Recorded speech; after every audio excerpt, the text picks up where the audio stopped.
Well, good morning. Thank you all for being here this morning. I've tried to go around and say hello to everybody, but for those of you that I haven't met, my name is Cindy Samuelson. I'm with the Kansas Hospital Association, and Tom and I are pleased to be here today to talk a little bit about the Community Connection Award and some about this great program here in St. Francis.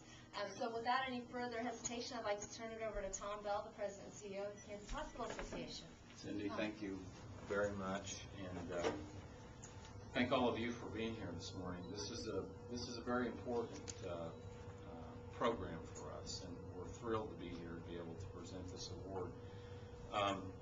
Let me just take a quick second to thank Mike Zammersley, who's with Congressman Jerry Moran's office, for coming. Mike, we appreciate you being here, and please tell the Congressman how much we appreciate all he does for rural health care in Kansas.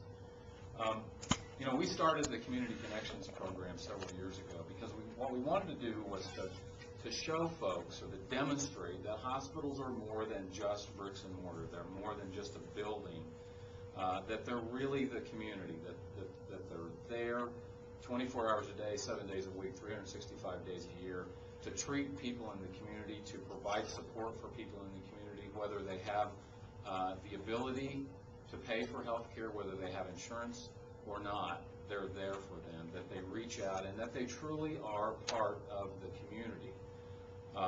And so this program tries to recognize that. We look at things like leadership, or what kind of leadership have folks shown in developing different programs? Have they been creative? Have they thought out of the box? Do they reach out to the community? Do they provide support for people that wouldn't necessarily get the services that are being provided by the program? And frankly, it's hard to think of a better example of the kinds of programs that we were talking about when we formed this program than the Cheyenne County Clinic. It reaches out into the community. It shows that the hospital and its clinic are more than just a building. It provides care and support for people in the community throughout the year. And it's, as I said, it's a perfect example of what we were thinking about when we set this program up. So we're very, very pleased to be here today to award this award and small amount of money to the Cheyenne County Clinic and the Cheyenne County Hospital for the great work in setting up this program and reaching out to the community. Let me turn it over to Les Lacey, administrator of the hospital, to say a little bit about the program.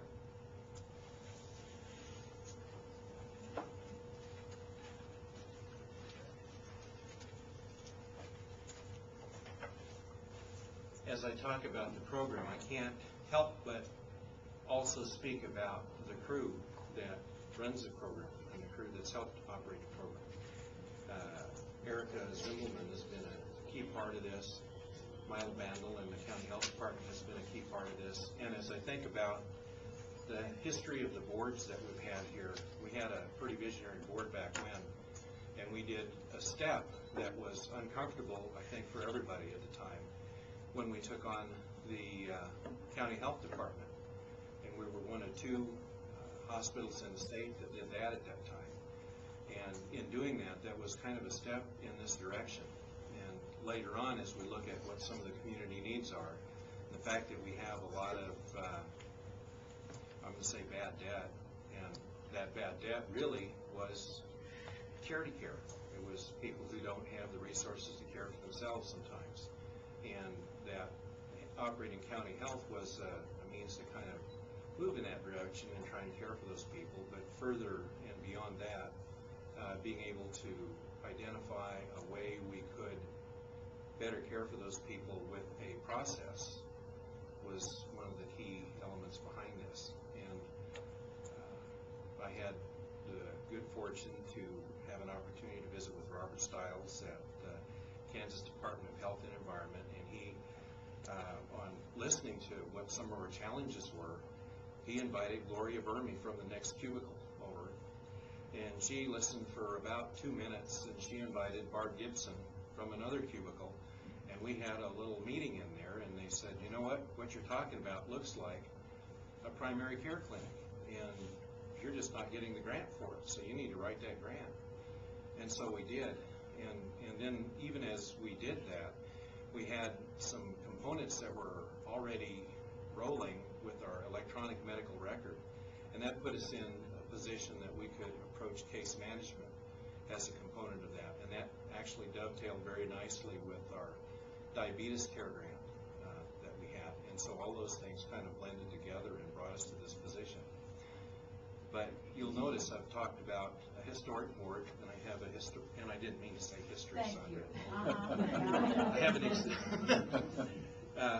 a lady with a lot of experience. We have lots of ladies with a lot of experience here, and I have a current board member here who's also been visionary in helping us to maintain this stance.